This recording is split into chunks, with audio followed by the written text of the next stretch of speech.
रौनक और शुभम ये दोनों कॉलेज के स्टूडेंट्स थे।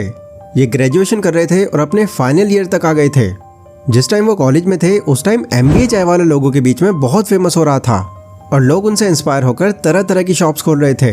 अब इस तरह से यंग लोगों में क्रेज देखकर ये दोनों भी इंस्पायर हो गए और दोनों ने ही डिसाइड किया कि ग्रेजुएशन कंप्लीट होने के बाद वो भी एक बर्गर की शॉप खोलेंगे।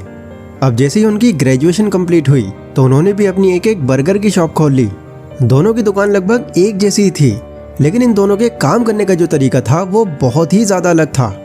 रौनक शुरुआत में पैसे बचाने के लिए वहाँ के सारे काम खुद ही किया करता, जैसे ऑर्डर लेना, बर्गर बनाना, उनको सर्व करना, बिल काट कर देना और कस्टमर के जाने के बाद टेबल को क्लीन करना। ये सारे काम वो अकेले ही करने लगा ताकि उसे ज़्यादा प्रॉफिट हो। पर दूसरी तरफ शुभम यहाँ की मार्केट को अच्छे से समझ चुका था। वो पहले ही समझ चुका था कि ये जो इलाका है ये बहुत रश वाला है और यहाँ हर किसी को जल्दी रहती है। तो पहले तो उसने एक अच्छा कुक हायर किया, 2 वेटर्स हायर किए और खुद कैश काउंटर पर बैठने लगा। अब इससे हुआ ये कि उसका ये जो बर्गर का बिजनेस था वो काफ़ी स्मूथ तरीके से चलना शुरू हो गया। लोग यहाँ पर आते और सर्विस टाइम पर मिलने की वजह से वो काफ़ी खुश होकर जाते। ऐसे ही लगभग 1 साल बीत गया। रौनक अब भी अपने उसी रूल पर चल रहा था और सब कुछ खुद ही कर रहा था। पर अब आकर उसको रियलाइज़ होने लगा कि शायद वो गलत ट्रैक पर जा रहा है, क्योंकि दिन में कई बार ऐसा होता कि उसकी शॉप पर कस्टमर आए और टाइम ज़्यादा लगने की वजह से वो गुस्सा हो गए और शॉप से बाहर निकल गए। तो अब जाकर उसने अपनी शॉप के लिए कुछ लोग हायर किए, लेकिन अब तक शुभम रौनक से बहुत आगे निकल चुका था। अब उसकी शॉप के अंदर 5 वेटर्स थे, 3 कुक थे और एक मैनेजर भी था। और उसने अब अपनी शॉप को काफ़ी यूनिक तरीके से डेकोरेट भी किया हुआ था, जिससे अब लोग रौनक की शॉप पर जाने की बजाय शुभम की शॉप पर जाना पसंद करने लगे। तो इस तरह शुभम ने पीपल लेवरेज का यूज़ करके बहुत जल्दी तरक्की पकड़ ली। मतलब कि उसने दूसरे लोगों के काम का सहारा लिया और जल्दी आगे बढ़ गया। वेल, ये तो सिर्फ एक स्टोरी है जो मैंने आपको बताई है। अगर मैं आपके सामने रिलायंस कंपनी का नाम लूँ तो रिलायंस सुनते ही आपके माइंड में मुकेश अंबानी की फ़ोटो आ गई होगी। या अगर मैं अमेजन कंपनी का नाम लूँ तो ये सुनने के बाद भी आपका माइंड जेफ बेजोस की तरफ गया होगा। पर क्या इसका मतलब ये है कि अपनी इन बड़ी कंपनीज को सिर्फ ये दोनों ही चलाते हैं? बिल्कुल भी नहीं। ये दोनों ही कंपनीज इतनी बड़ी कामयाबी कभी हासिल नहीं कर पाती अगर इन्होंने पीपल लेवरेज का यूज़ न किया होता, क्योंकि ये और इनके जैसी जितनी भी कामयाब कंपनीज हैं उनके ग्रो होने का जितना क्रेडिट उनके ऑनर्स को जाता है उससे कहीं ज़्यादा क्रेडिट उसमें काम करने वाले लोगों को भी जाता है। तो पहला सीक्रेट अमीर लोगों की कामयाबी का यही है कि वो लोग पीपल लेवरेज पर ज़्यादा फोकस करते हैं, जिसके चलते वो बाकी लोगों से जल्दी कामयाबी हासिल कर लेते हैं। The second point is other peoples money. मुझे आज भी याद है, लगभग 3 साल पहले मेरे घर के कुछ ही दूरी पर एक मेन मार्केट है, तो वहाँ पर एक प्लॉट खाली पड़ा हुआ था। उस टाइम जो उस प्लॉट के ऑनर थे उन्होंने अचानक से ही उस प्लॉट को बेचने का मन बना लिया, क्योंकि वो अपनी दिल्ली की सारी प्रॉपर्टीज़ बेचकर अपने गांव शिफ्ट हो जाना चाहते थे। जब इसकी खबर मेरे एक पड़ोसी को पड़ी तो वो प्रॉपर्टी उनकी नज़रों में आ गई और कैसे भी करके वो उस प्रॉपर्टी को खरीद लेना चाहते थे, क्योंकि वो उस प्रॉपर्टी की असली वैल्यू का अंदाज़ा लगा चुके थे। पर दिक्कत ये थी कि उस टाइम उस प्रॉपर्टी की कीमत लगभग 60 लाख रुपए थी और उनके पास सिर्फ 20 लाख रुपए ही थे।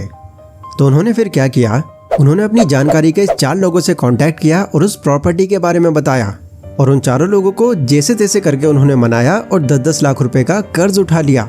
फिर इसके बाद उन्होंने उस प्रॉपर्टी को अपने नाम करा लिया, पर हर महीने उन्हें उन चारों को उनके पैसों पर 6-6 हज़ार का ब्याज देना पड़ रहा था।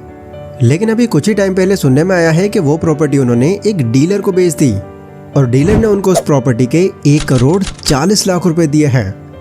देखो, मैं ये आपको इसलिए बता रहा हूँ क्योंकि मिडिल क्लास फैमिलीज में लोन या डेट लेने को बहुत ही बुरी चीज़ माना जाता है और शुरू से ही उनको यही सजेशन दिया जाता है कि बेटा जितना हो सके इन सब चीज़ों से दूर रहना। अगर तुम एक बार लोन के जाल में फंस गए तो तुम्हारी ज़िंदगी खराब हो जाएगी। बट एट सेम टाइम आपने आए दिन न्यूज़ के अंदर ये काफ़ी बार सुना होगा कि अडानी ग्रुप ने इतने करोड़ का लोन लिया है या अंबानी ग्रुप की कंपनी ने इतना लोन उठाया है। तो लोन लेना आखिर बुरी चीज़ है तो फिर ये अमीर लोग इतना लोन क्यों लेते हैं? वेल देखो, अमीर लोगों के और आम लोगों के लोन लेने में एक बहुत बड़ा गैप है। आमतौर पर हमको जब भी कोई एक कार्ड निकलवानी होती है तो हम लोन पर ही वो कार्ड निकलवाते हैं और बैंक हमको इतना लोन दे भी देते हैं और फिर कई महीनों तक हम उस कार की EMI भरते रहते हैं। लेकिन वहीं अमीर लोग लोन्स का यूज़ करते हैं अपने बिजनेस और अपनी ग्रोथ को बढ़ाने के लिए। वो लोन लेते हैं और अपने बिजनेस में इन्वेस्ट करते हैं ताकि वो और ज़्यादा एक्सपैंड हो। इस चीज़ को रॉबर्ट कियोसाकी ने भी अपनी बुक में डिटेल में बताया है। वो बोलते हैं कि लोन 2 तरीके के होते हैं, एक गुड लोन और एक बैड लोन। तो यहाँ पर अगर देखा जाए तो लोन लेकर आप भी दूसरों के पैसे यूज़ कर रहे हो और वो भी दूसरों के पैसे यूज़ कर रहे हैं। बट इनका लोन एक गुड लोन है और आपका एक बैड लोन, क्योंकि आप दूसरों के पैसे लेकर उनकी लायबिलिटीज खरीद रहे हो और अमीर लोग एसेट्स बना रहे हैं। तो ये अमीरों की कामयाबी का दूसरा सीक्रेट है, जहां ये दूसरे लोगों का पैसा यूज करते हैं अपना कैपिटल बढ़ाने के लिए। The third point is other peoples time. Darren Hardy जब छोटे थे तो उनके पड़ोस में एक अंकल रहते थे जो काफी ज्यादा अमीर थे। उन्होंने अपने घर में कई नौकर रखे हुए थे, खाना बनाने वाला, घर की देखभाल करने वाला, पौधों में पानी देने वाला और यहाँ तक कि साफ सफाई करने वाला भी। डैरन जब इस बारे में अपने डैड से पूछते कि डैड, अंकल इतने सारे नौकर क्यों रखे हुए हैं, ये अपने सारे काम खुद क्यों नहीं करते, तो उनके डैड उनको बोलते, बेटा ये अमीर लोग ऐसे ही होते हैं, 4 पैसे हाथ में आए नहीं कि बस नवाबों वाली जिंदगी शुरू। तो ऐसी बातें सुनने के बाद डैरन के मन में भी ये बैठने लग गया कि शायद यही सच है। ये सारा काम अपने नौकरों से करवाते होंगे और खुद घर में बैठकर आराम करते होंगे। पर फिर बाद में जाकर जब उनको सच पता चला तो उनकी आंखें खुली रह गईं। जैसा वो उनके बारे में सोच रहे थे वैसा बिल्कुल नहीं था। असल में उन्होंने इतने सारे नौकर इसलिए रखे हुए थे ताकि वो अपना टाइम बचा सके और सिर्फ अपना फोकस अपनी कंपनी और दूसरी ग्रोथ पर रख सके, क्योंकि उनके टाइम की वैल्यू उन लोगों की सैलरी से भी कहीं ज्यादा थी। देखो, हम सभी के पास एक दिन में आप जानते ही हैं कि सिर्फ 24 घंटे ही होते हैं और हाई अचीवर्स का मानना है कि इस लिमिटेड टाइम में अगर हम मल्टीटास्किंग करने लग जाएंगे तो हम अपने टाइम की असली वैल्यू नहीं जान पाएंगे। एंड ये बात कामयाब लोग बाखूबी समझते हैं, इसीलिए वो अपने बाकी कामों को दूसरों को डेगलेट कर देते हैं ताकि उस चीज पर उनका ज्यादा फोकस रहे जो ज्यादा वैल्यू दे। The fourth point is their network. Your network is your net worth. ये लाइन आपने बहुत बार सुनी होगी और 100% आप कह सकते हैं ये सच भी है। दूसरों के साथ अच्छे रिलेशन रखकर एक नेटवर्क बनाना आपको वो चीजें करने के लिए भी एलिजिबल कर देता है जो आप अकेले नहीं कर सकते। फॉर एग्जाम्पल, मान लो आपने कोई ऐसा प्रोडक्ट तैयार किया है जो लोगों की एक बड़ी नीड को पूरा कर रहा है, लेकिन आपको ये नहीं पता कि इसकी मार्केटिंग कैसे करनी है। बट आपका कोई एक खास जानने वाला है जो कि एक सोशल मीडिया इन्फ्लुएंसर है, तो अब आप उसके पास जाते हो और अपना प्रोडक्ट प्रमोट करने के लिए उसकी मदद लेते हो। अब क्योंकि वो एक सोशल मीडिया इन्फ्लुएंसर है तो ऑब्वियस सी बात है उसके पास हजारों लाखों की ऑडियंस होगी और अपने प्लेटफॉर्म पर अगर वो आपके प्रोडक्ट के बारे में बात करेगा, उसकी अच्छाइयाँ उनको गिनाएगा, तो इसके बाद फिर काफ़ी हाई अमाउंट में आपका वो प्रोडक्ट बिकना शुरू हो जाएगा।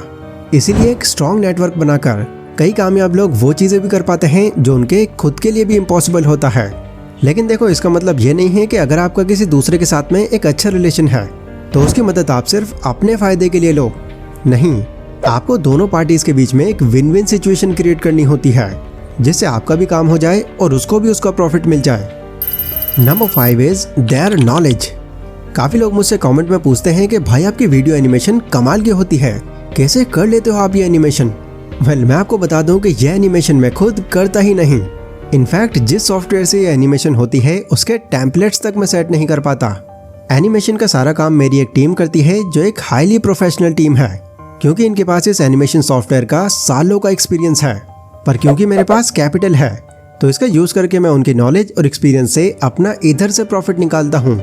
अब शायद कुछ लोग ये सोचें कि भाई अगर तुमको अपने चैनल की एनिमेशन करना ही नहीं आता तो आप लीडर किस बात के हुए। तो देखो, सिंपल सी बात है, एक इंसान हर चीज में मास्टर नहीं हो सकता और अगर कोई इंसान हर चीज को सीखने का ट्राई करेगा तो वो किसी भी चीज में एक्सपर्ट नहीं बन पाएगा।